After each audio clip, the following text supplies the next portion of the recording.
Testing. Hai semua, selamat petang diucapkan. Welcome back to our AB Live and seterusnya. So, jadi tuan-puan, apa khabar? Petang Sabtu, kita bersantai-santai di rumah, kita bersenam-senam.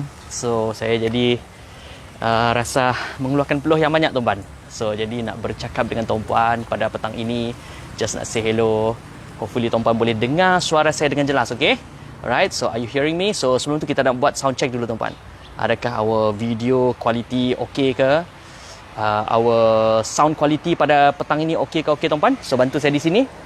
So hopefully you are hearing me at a very loud and clear. Dan juga tuan-puan pun boleh melihat visual saya pada malam ini, pada petang ini, sangat-sangat jelas. So tanpa ada gangguan. So hopefully kita boleh adakan session kita, sharing session kita pada petang ini, petang Sabtu ini tuan-puan dengan zero gangguan. Boleh. Alright. So jadi tuan-puan, as usual, saya perkenalkan nama diri saya dulu. Nama saya Roy Muhammad Joni. Okay, saya merupakan koordinator di Raya Khas Autohub. Kepakaran saya adalah membantu mereka yang nak menjual kereta lama mereka ataupun takut ditipu sewaktu ingin mencari kereta yang baru. Kami di Raya Khas menawarkan pelbagai jenis kenderaan yang berkualiti global, yang berwaranti yang selesa melalui konsep pendekatan 3A. Okay, so jadi itulah yang sedikit sebanyak. So jadi suara jelas kan tuan-puan? Okay, so kalau sekiranya suara jelas, boleh tinggalkan di ruang komen, letak macam ni, simbol. Okay, simbol. Alright tuan-puan, so jadi petang ini, syukur being given a time and chance untuk membuat sedikit aktiviti bersenam. So it's been quite a while sejak saya bersenam tuan-puan, kerana I think this week a little bit occupied. Dan juga banyak aktiviti-aktiviti yang nak dilakukan, nak dilaksanakan.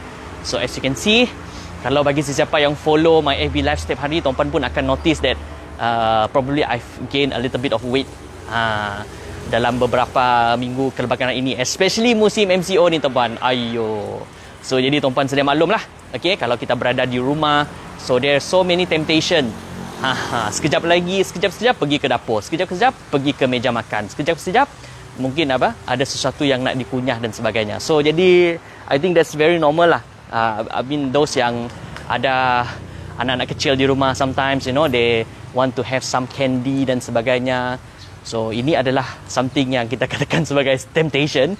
But anyway, it's important for us to always keep our body stamina fit, okay? Kalau boleh jadikannya sebagai satu rutin lah, okay? Ongoing rutin untuk tuan-puan sentiasa bersenam. So actually nak katakan saya ni disiplin sangat in terms of bersenam ni, taklah juga tuan-puan, tapi I try. Hashtag bro cuba.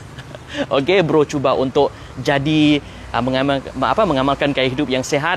So hopefully lebih ada stamina lah tuan-puan, lebih ada stamina dan juga tak mudah rasa letih lah tuan-puan. It's very very important.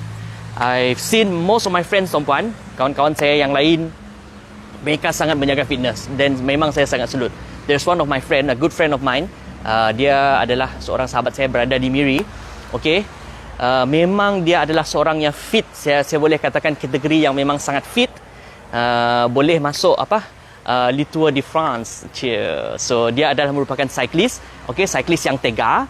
Dan juga kalau dia tak cycling dekat luar, dia akan training dekat rumah. Okey, dia ada beli cycling kit yang mana dia boleh training every day dan sebagainya. So achieve dia punya milestone. Okey, there's a target that he needs to achieve dan sebagainya untuk improve dia punya personal best dan sebagainya.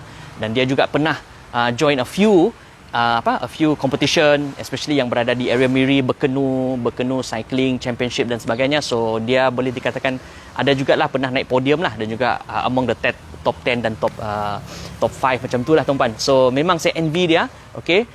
Sahabat saya ni memang sangat fit. So other than him, adalah juga kawan-kawan saya yang ada seorang ni pun tinggal di KL.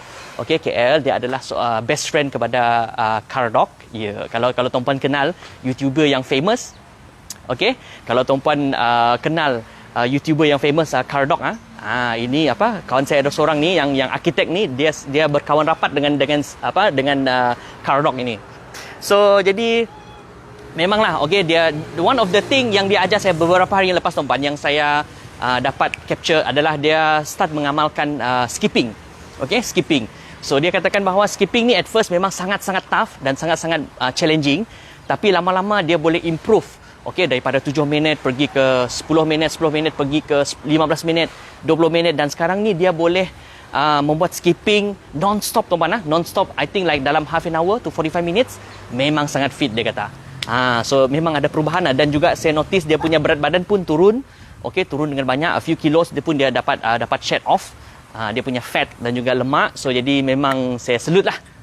Saya salute lah. Okey, kita ada Tuan Syami. Oh Bi, lama dah si dengar berita. Apa khabar Tuan Syami? So jadi tu apa kata orang tadi, adalah salah seorang daripada pemain bola sepak yang handal. Okey, kalau main bola sepak di padang memang siapa dirapat lah. Tuan Syami kita tu nya memang sangat fit.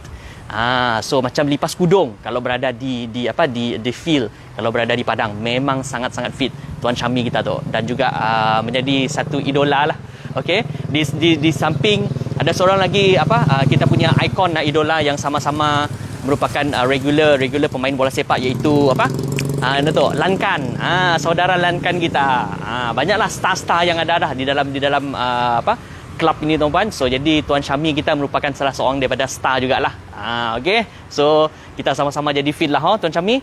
So alright. So jadi basically untuk petang ni tuan-puan, just normal sharing, just nak say hi kepada tuan-puan. Okay, so hopefully you are doing great, you are doing good at home, stay at home. Jadi case pun saya tengok dalam few days pun masih 6,000 lebih, 6,000. I don't know what happened. Tak tahulah dari mana datangnya tuan-puan. Kes-kes yang masih tinggi ni tuan-puan. Even after 1 bulan 30 hari punya PKP pun tuan-puan, it seems that cases ini masih bukan menurun, malahan makin meningkat. So jadi inilah ada sedikit worry lah tuan-puan, ada sedikit kita kerisauan. So walau bagaimanapun kita just hanya boleh stay positif, dan hopefully bahawa kita semua mengamalkan disiplin yang sangat tinggi, and kita boleh bantu untuk menurunkan kes itu lebih jauh lagi tuan-puan. Alright. So okey, Tuan Syami dah Razif Ohman lagi. Oh ya, memanglah siapa dilawannya Tuan Syami. Ya, siapa dilawannya bro? Ya memangnya fit ya. Dah lah nya runner. Okey, juara 100 meter di sekolah. Wow. So jadi sekarang tu wakil universiti lagi. So jadi sangat fit. So jadi memanglah best lah. Sometimes kita have this opportunity tuan-puan bersama dengan AB Live pada petang ini, dapat juga jumpa dengan kawan-kawan lama macam sahabat saya ni Tuan Syami ni, lama juga tak jumpa dia. So hopefully semuanya dalam keadaan yang sihat sejahtera semua, right? So okay, now so jadi just a quick sharing tuan-puan, mungkin ada di kalangan tuan-puan yang sedang mendengar My AB Live pada petang ini, mungkin ada di kalangan tuan-puan ni adalah penggemar kopi, betul? So siapa yang tak kenal dengan Starbucks? So jadi petang ini saya nak kongsikan sedikit lah, just a quick sharing lah berkenaan dengan Starbucks ni tuan-puan. Di mana saya membaca satu artikel, okey, di mana satu ketika dahulu Starbucks ni pernah cuba nak penetrate market di Australia, tetapi unfortunately tak berapa berjaya. I think just dalam beberapa tahun yang lepas ini barulah mereka mula berjaya mendapatkan satu market yang bagus di Australia. Tapi masa ketika dia nak masuk join this pasaran Australia ni tuan-puan, sekitar I think dalam 2007, so dia pun menghadapi beberapa challenge dan juga halangan. So jadi just nak quick sharing lah dengan tuan-puan. Sebab apa saya tiba-tiba nak berkongsi tentang Starbucks ni tuan-puan? Well, actually pada minggu ini saya ada diberi satu case study. Saya ada menghadiri satu kelas lah. Okey, so jadi saya diberi satu case study bersama dengan tim saya. Okey, untuk bagi bersama-sama memikirkan strategi, marketing strategi bagaimana Starbucks boleh sustain dalam musim PKP ini. So ini adalah kita punya case study lah. Okey, untuk kata orang tadi sambil-sambil kita nak mengisi masa lapang. Yalah, kadang-kadang tuan-puan kita berada di rumah kan, PKP. So jadi why not, apa salahnya kita mengambil like extra classes, kita mau mengambil sesi di mana boleh membantu untuk mengasah pemikiran kita supaya kita sentiasa berada dalam keadaan pemikiran yang critical. Jadi saya pun ajaklah tim saya untuk sama-sama join the class, and kita diberi satu case study tuan-puan. So satu case study ni tuan-puan adalah berkenaan dengan Starbucks. Tapi pada ketika itu the case study is all about how Starbucks nak sustain dalam masa musim PKP ini. Dan kebetulan saya pun membaca satu artikel yang berkenaan dengan Starbucks, iaitu satu ketika dahulu Starbucks mempunyai cabaran untuk masuk ke pasaran Australia. Jadi saya yakin mesti ada punya yang merupakan penggemar Starbucks yang tengah menonton sekarang ini bersama-sama dengan saya AB Live. So jadi kalau sekiranya tuan-puan merupakan penggemar dan juga peminat setia Starbucks, boleh tinggalkan di ruangan komen. Right? So jadi actually Starbucks ni for me nak cakap saya adalah regular tak juga, tapi I enjoy drinking Starbucks lah, macam latte dan sebagainya. Tapi kawan saya yang arkitek tu tuan-puan, yang dekat KL tu, dia pernah berpesan kepada saya, kalau saya nak turunkan berat badan, saya kena mengelakkan daripada consume banyak gula. So jadi saya cubalah tuan-puan. Saya cubalah untuk mengamalkan pemakanan gaya hidup sihat daripada segi kurangkan portion nasi lah. Kadang-kadang cuba avoid makanan-makanan yang manis ataupun minuman-minuman yang bergula. So jadi start pada I think minggu ni ataupun minggu lepas tuan-puan, saya dah start untuk consume kopi yang tak ada bergula. So jadi ini adalah salah satu daripada my baby step lah. Baby step ke arah untuk gaya hidup sihat lah tuan-puan. Alright. Okay, now berbalik kepada our sharing about this Starbucks tuan-puan. Okay, just a quick sharing lah. Okay, tak lama lagi pun dah nak masuk maghrib. So, apa yang menyebabkan Starbucks ni fail ataupun tak boleh nak penetrate market Australia pada satu ketika dulu? Saya nak kongsikan kepada tuan-puan just a quick sharing berkenaan bagaimana Starbucks tak berjaya untuk penetrate ke market Australia. Okey, yang pertama sekali adalah tuan-puan, masa dia nak masuk, dia mempunyai anggapan bahawa Australian people likes coffee. Memang yes, orang Australia memang sukakan kopi tuan-puan. Memang penggemar kopi, tapi malangnya tuan-puan, okey, Starbucks ni dia beranggapan bahawa dia boleh masuk ke pasaran Australia dengan menggunakan strategi seperti McDonald, KFC dan sebagainya. Tapi tanpa Starbucks ini memahami the demografi, okey, memahami cita rasa tempatan yang ada pada penduduk Australia pada ketika itu. So jadi one of the salah satu penyebab kenapa Starbucks tidak perform, okey, waktu dia masuk ataupun waktu dia enter ke dalam pasaran Australia adalah disebabkan oleh silap strategi, menggunakan strategi yang salah, di mana mereka underestimate the demand ataupun mereka underestimate apakah kehendak yang disukai oleh orang Australia. Ini adalah yang pertama sekali tuan-puan. Okey. So jadi, dan dia juga kata orang tadi misjudge, okey, in terms of apakah kopi yang menjadi pilihan, apakah kata orang tadi dia punya cita rasa tempatanan ni tuan-puan. Sebab apa? Sebab Starbucks ni memang kita tahu dia banyak produk, dia ada latte, all this americano, cappuccino dan sebagainya. Tapi mungkin dia fail to understand apakah sebenarnya kopi yang menjadi pilihan untuk orang-orang Australia pada ketika itu tuan-puan. Sebab apa? Memang Australian people memang dia sukakan kopi dan mereka lebih prefer pergi kepada barista tempatan. They prefer to go to their own barista untuk mendapatkan kopi. So jadi daripada situlah mungkin Starbucks ada sedikit miscalculation lah. Okey, miscalculation ataupun misjudgment in terms of apakah cita rasa orang Australia pada ketika itu. Okey, itu yang pertama. Yang kedua tuan-puan adalah in terms of adaptation. Adaptation dengan keadaan sekeliling. Mungkin saya rasa di sini bahawa mereka waktu ketika itu tuan-puan, mereka hanya penetrate kepada bandar-bandar yang mereka merasakan bahawa mempunyai cita rasa pengguna kopi yang tinggi. Tapi sebenarnya tuan-puan, apabila mereka pergi ke sesuatu tempat itu, rupa-rupanya tempat-tempat itu tidak mendapat sambutan yang menggalakkan. So maksudnya mereka telah tersilap, tersilap adaptasi, dan juga mereka telah tersilap pergi kepada market-market yang sepatutnya mereka nak convince penduduk-penduduk Australia untuk menggunakan kopi. So mereka ingat bahawa dengan strategi like fast food, macam contoh McDonald, KFC, like Wendy's dan sebagainya akan berjaya di Australia. Tapi mereka silap tuan-puan. Sebenarnya bila mereka salah calculation, the adaptation untuk kopi mereka kepada budaya ataupun kepada cita rasa tempatan orang Australia ni tuan-puan. So sebab itulah menyebabkan pada ketika itulah Starbucks tidak dapat mencapai keuntungan yang diharapkan. Malahan tuan-puan, kalau tak silap saya, pada waktu mula-mula dia try to penetrate, dia mengalami kerugian tuan-puan. Mengalami kerugian I think like 150 million USD. Dan padahal pada ketika itu dia membuat pinjaman tuan-puan, membuat pinjaman di bank di US. So jadi itulah yang menambahkan bebanan. Dan yang lain daripada itu tuan-puan, daripada strategi yang salah, daripada adaptation yang salah, terlalu banyak saingan. Ini yang ketiga tuan-puan. So as you mention, seperti yang saya telah katakan sebentar tadi tuan-puan, Australian people dia memang sukakan kopi, tapi kopi tu tuan-puan, mereka lebih prefer go for the local barista. Mereka lebih suka pergi kepada barista tempatan. So kopi yang lebih autentik, yang lebih asli, yang lebih sedap lah untuk mengikut lidah cita rasa warga Australia pada ketika itulah. So ini adalah tiga punca utama tuan-puan mengapa Starbucks fail ataupun mungkin mengalami masalah untuk penetrate pasaran Australia pada ketika itu. So jadi what happened tuan-puan, bila dia dah mengalami situasi ini tuan-puan, dah lah kena kerugian pada tahunnya, 150 juta kah kena rugi. And then dia terpaksa menutup keseluruhan outletnya tuan-puan. Pada ketika itu dia pun terlalu banyak sangat expand. Dia terlalu banyak sangat buka cawangan sana, Sydney lah, di Melbourne lah, dekat mana kan, di bandar-bandar. Dan akhirnya terpaksa tutup tuan-puan. Terpaksa tutup 61 outlet Starbucks terpaksa tutup.